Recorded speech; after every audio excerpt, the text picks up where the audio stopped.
Soyez les bienvenus dans le débat de France 24. À la tête de la Guinée, depuis 9 jours maintenant, le colonel Doumbouya impose son rythme. Des concertations sont menées depuis ce matin à Conakry. Partis politiques, chefs religieux, diplomates et même patrons de compagnies minières, tous sont attendus au Palais du Peuple ces prochains jours avec un objectif affiché, définir le contenu d'une transition. Le puissant colonel est-il sincère dans sa démarche ou cherche-t-il à gagner du temps? Quelle transition? Dans quel délai? Faut-il lui faire confiance? Voilà autant de questions que nous poserons à nos invités ce soir. À nos côtés, Adiatou Djinkan Diallo, bonsoir à vous. Bonsoir. Vous avez été la conseillère de Cellou d'Alain Diallo. Vous êtes secrétaire générale de l'UFDG en France. C'est l'Union des forces démocratiques en Guinée. Vous êtes la représentante de l'ANAD, c'est l'Alliance nationale pour l'alternance et la démocratie. C'est une coalition de partis d'opposition. Oui. Voilà pour votre présentation en bonne et due forme. Merci d'être avec nous ce soir. Merci. Et puis à nos côtés également, Karamo Nabé, bonsoir à vous. Bonsoir. Vous êtes le coordinateur des sections RPG Europe, RPG pour le Rassemblement du peuple de Guinée, le parti d'Alpha Condé. Merci une nouvelle fois. À tous les deux, vos partis respectifs ont accepté de prendre part aux concertations, aux consultations qui sont menées en ce moment même à Conakry, des consultations conduites par le colonel Doumbouya. Est-ce que vous lui faites confiance? D'abord vous, Adiatou, vous faites confiance au colonel Doumbouya? Bonsoir Nadia, merci à France 24. Ce n'est pas une question de confiance. Aujourd'hui, depuis le coup de force du 5 septembre dernier, les Guinéens restent dans l'attente. Il y a eu les consultations aujourd'hui. Le colonel Doumbouya a bien dit que c'était juste une rencontre de courtoisie républicaine, qu'il souhaite rencontrer les forces politiques, les forces vives, parce qu'il a la volonté de mettre en place une dynamique de transition participatif, inclusif de toutes les forces vives de la nation. C'est à ce titre qu'il a rencontré les leaders politiques aujourd'hui, et notamment Cellou d'Alain Diallo, qui est le président du UFDG et aussi le patron de l'ANAD en Guinée. Voilà. Ça, c'est la formule sur le papier, c'est inclusivité, mais est-ce qu'il a donné des gages pour que vos représentants, notamment Cellou d'Alain Diallo que vous évoquez, acceptent de participer à ces pourparlers? Cellou a accepté de participer à donc, cette rencontre d'aujourd'hui pour la simple raison que le 5 septembre dernier, le colonel Doumbouya s'est exprimé dans tous les antennes disant qu'il a la volonté de rassembler les Guinéens, de refonder l'État républicain en Guinée, de lutter contre l'impunité et contre l'injustice en Guinée. C'est pour ça, et ce qui correspond parfaitement à la déclaration de l'ANAD, et c'est à ce titre, conditionné à cela, qu'il bénéficie aujourd'hui du soutien de Cellou d'Alain Diallo et de l'ANAD. Karamo Nabé, le RPG a aussi accepté donc de se rendre au Palais du Peuple. Les représentants, en tout cas sur place, ont accepté de prendre part à ces négociations, à ces consultations, alors même que le colonel Doumbouya est l'homme qui a renversé votre leader, Alpha Condé. Oui, bon, dans un premier temps, bon, vous savez, comme on le dit, l'homme, c'est un peu l'harmonie entre le dire et le faire. Dire aujourd'hui, est-ce qu'on a confiance en lui ou pas? On le jugera en tout cas par les actes et par les promesses qu'il a tenues. Et puis, bon, par rapport à la participation du RPG, donc, il y a eu une réunion du Bureau politique national qui a effectivement accepté, en tout cas, qu'il y ait une délégation qui participe à ces différentes consultations. Ça a fait débat au sein du RPG ou il y a eu un consensus pour participer à ces débats? Bon, je ne suis pas trop dans les secrets de Conakry. Ce que je sais, en tout cas, le RPG, comme le nom l'indique, c'est le Rassemblement du peuple de Guinée. C'est un parti qui est démocratique. C'est un parti qui a, en tout cas, toujours favorisé le dialogue et la concertation. Donc, aujourd'hui, si ce même RPG est appelé à dialoguer et à essayer, en tout cas, d'échanger avec celui qui est pour le moment à la tête du pays, donc c'est bien normal que le RPG accepte. Donc, ce n'est que quelque chose, en tout cas, auquel le RPG est toujours habitué. Vous faites donc l'un et l'autre de la réelle politique. Vous êtes plus pragmatique à l'heure où la Guinée est en train de tourner une page? Le pragmatisme s'impose à nous. On est dans une situation, c'est une nouvelle donne qui vient de s'imposer à nous et il faut que nous nous adaptions à cela. La Guinée, pour nous, en tout cas à l'ANAD, on s'est toujours battu contre le régime de l'ancien président. Aujourd'hui, nous avons la possibilité de redéfinir, à travers une transition bien entendu, comment développer, travailler notre pays avec de nouvelles perspectives. Et l'opposition guinéenne, en tout cas l'ANAD, se saisit de cela aujourd'hui pour accompagner le développement de la Guinée, pour qu'on puisse arriver à un état de droit, à un état surtout constitutionnel, parce que comme vous le savez, toutes les institutions ont été dissoutes et aujourd'hui, il faut repartir dans une nouvelle reconstruction. Cela passe donc à travers la transition.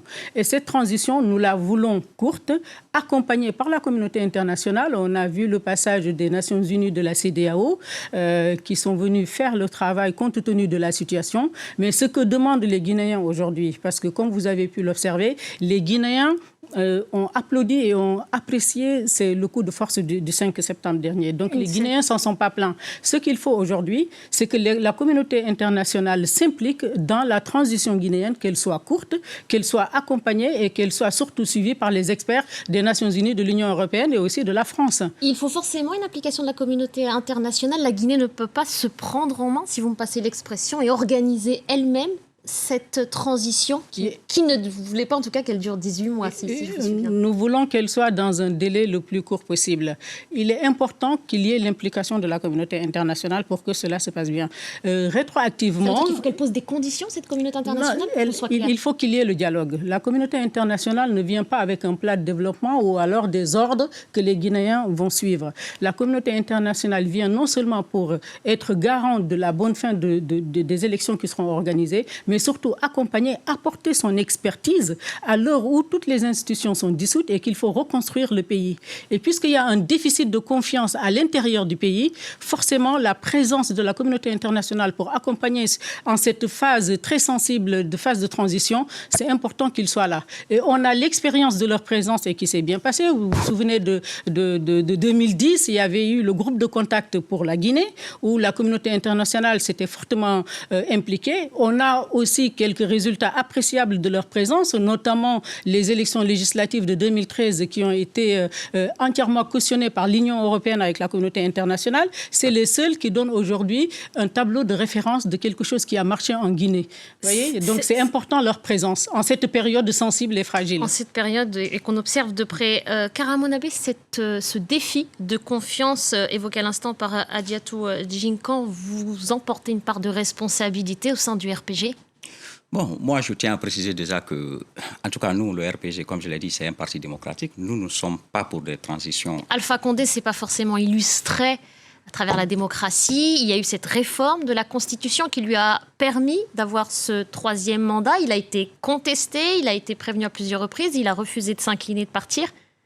Oui, mais écoutez, bon, je vous laisse la responsabilité de vos propos, mais pour nous, en tout cas, comme je l'ai dit, le premier mandat, en tout cas, de la 4e République a été obtenu de façon démocratique. Tout le monde a vu, en fait, la Constitution a été soumise à vote. C'est ce que moi, j'ai toujours dit. En fait, nul ne peut s'imposer contre la volonté du peuple. Quelle que soit votre force, si tout le peuple est contre vous, vous ne pouvez pas vous imposer. Si vous passez, c'est qu'il y a vraiment la démocratie. Et donc, c'est que la majorité du peuple est, en tout cas, avec vous. Ce premier mandat de la 4e République, donc, a été obtenu, en tout cas, de façon démocratique. Il y a eu un vote, il y a près de 59% des Guinéens qui avaient voté pour le professeur Alpha Condé, pour ce premier mandat de la 4e République. Donc aujourd'hui, dire que ça n'a pas été obtenu de façon démocratique, moi je m'inscris complètement en faux contre ça.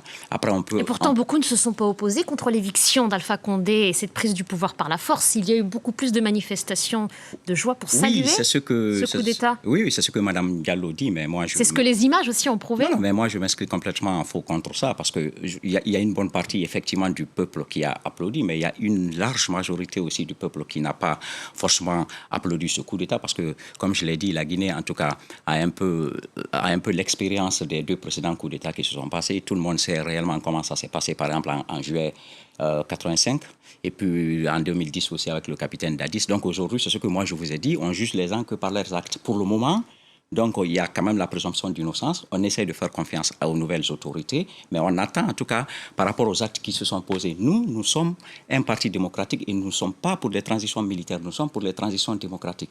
Et ça, aujourd'hui, contrairement à toutes les images que vous avez vues, il y a une bonne partie, effectivement, du côté de Bambeto, notamment où l'opposition était bien implantée, et du côté de certaines villes, mais il y a une autre bonne partie aussi qui n'applaudit pas franchement ça, notamment les militants du RPG dans la globalité. Vous évoquiez à l'instant le jugement sur les actes. Vous êtes favorable, vous, à l'UFDG pour la mise en examen, la judiciarisation, ou en tout cas sommer le président Condé à s'exprimer sur ce qu'il a fait par le passé? Ou alors vous faites table rase du passé, justement, et vous voulez créer une nouvelle page? Non, je voulais juste rappeler à M. Nabé que Kankan, qui est quand même le fief électoral d'Alpha Condé, c'est les premiers à fêter la chute du dictateur. Déjà. Non, mais donc attendez, ça c'est Kankan. Attendez, ça c'est une information erronée.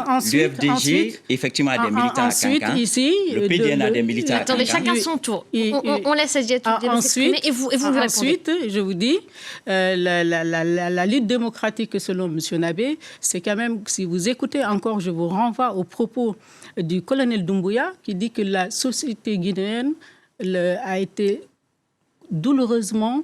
La cohésion de la société guinéenne a été douloureusement entamée par la situation de crise constitutionnelle qui, elle, est consécutive, bien entendu, au tripatouillage de la Constitution et le double scrutin référendaire du mois de mars 2020. Donc, à partir de là, il n'y a pas, les règles démocratiques qui sont citées ici n'existent pas. Et le peuple de Guinée, personne n'a manifesté contraire à cette prise, à ce coup de force. Ce que je veux dire aussi, puisque le colonel Doumbouya lui-même dit qu'il faut lutter contre la corruption et l'impunité, forcément, l'ancien président doit nécessairement passer par la case de la justice. Sans la justice, on ne peut pas revenir à la réconciliation nationale. C'est très important. Donc vous êtes favorable pour qu'il soit traduit en justice? Il est judiciaire. Je vous en prie. Oui, ce que je disais, je voudrais quand même, en tout cas, signaler à Mme Diallo que je suis de Kankan, originaire de Kankan, donc la ville dont elle parle. Il y a effectivement le PDN qui est à Kankan, il y a le parti de Dr Ousmane Kaba qui est à Kankan, il y a même l'UFDG, en tout cas, qui est implanté à Kankan. Merci de le reconnaître. Et aussi, le colonel Doumbouya est de Kankan. Donc, il y a forcément des partisans qui sont de Kankan. Qui ont manifesté. Mais l'immense majorité de la population de Kankan n'a pas manifesté. Ce serait quand même fallacieux de faire croire ça.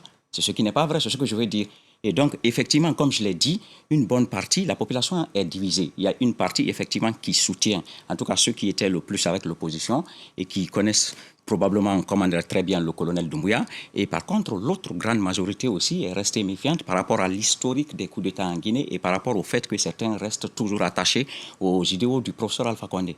Donc voilà. Et par rapport à la question que vous avez posée, il faut rendre justice. OK. Donc je pense que c'est regrettable en tout cas d'entendre toujours ça aujourd'hui parce que je pense qu'on est dans une situation où les Guinéens doivent se donner la main et essayer de faire en sorte que le pays aille de l'avant. Parler de justice aujourd'hui. Alors, vous y êtes disposé aujourd'hui à aller de l'avant? Ça veut dire que vous lâchez Alpha Condé pour aller de l'avant? Non, je ne dis pas ça. Vous savez, nous sommes... Quand je dis vous, le RPG, non, oui, le RPG ne dit pas ça. Nous sommes devant une situation de fait accomplie. La priorité du RPG aujourd'hui, c'est de faire en sorte déjà que le président Alpha Condé soit libéré et que son intégrité, en tout cas physique et mentale, soit, comment dirais-je... La CEDEAO a pu le voir, le président de la commission a pu le voir, il a confirmé qu'il se portait bien. Est-ce que vous avez eu des gages sur sa libération?